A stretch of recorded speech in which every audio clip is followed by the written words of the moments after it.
Price God. தினமும் ஒரு தேவ வார்த்தை நிகழ்ச்சியின் மூலமாய் உங்களை சந்திப்பதிலே மிக்க மகிழ்ச்சி அடைகிறேன். இன்றைக்கும் ஆண்டவர் உங்களோடு பேசுவாராக. 2 கொரிந்தியரின் புஸ்தகம் 12வது அதிகாரத்தில் அதனுடைய 9வது வசனத்துல ஒரு வார்த்தை ஆண்டவர் இப்படியாக சொல்லுகிறார், என் கிருபை உனக்கு போதும் என்று சொல்லி. ஏன் ஆண்டவர் அங்க கிருபை போதும் என்று சொல்றாருன்னா, நான் ஏதோ ஒரு காரியத்துல ஒரு தப்பு பண்ணிட்டேன், ஆனா சுத்தி இருக்கிற எல்லாரும் என்ன பாவின்னு சொல்லி மட்டும் தட்டாங்க. இல்லை நான் ஒரு லைஃப் பார்ட்னரை சூஸ் பண்ணணும்னு நினைக்கிறேன், அதற்கு எனக்கு ஒரு உதவி தேவைப்படுது.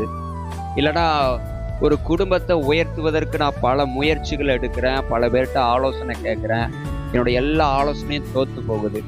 இதெல்லாம் யோசிக்கிறப்போ தான் ஆண்டவர் இந்த வார்த்தையை சொல்லுகிறார், என் கிருபை உனக்கு போதும்னு சொல்லி. அவருடைய கிருபை இருந்தாலே நம்முடைய வாழ்க்கையில என்னென்னலாம் நம்ம நினைச்சிட்டு இருக்கிறோமோ, என்னென்னலாம் நமக்கு வேணுமோ அத்தனை காரியத்தையும் ஆண்டவர் நமக்கு தர ஒரு வல்லவராக இருக்கிறார். அதனாலதான் சொல்லுகிறார், என் கிருபை மாத்திரம் உனக்கு போதும் சொல்லி. அதனால அவருடைய கிருபையை பிடிச்சு கொள்ளுங்க. இந்த நாளை சந்தோஷமா ஆரம்பிங்க. கர்த்தர் உங்க கூட இந்த பெரிய காரியங்களை செய்வார். God bless you. Have a blessed day. Amen.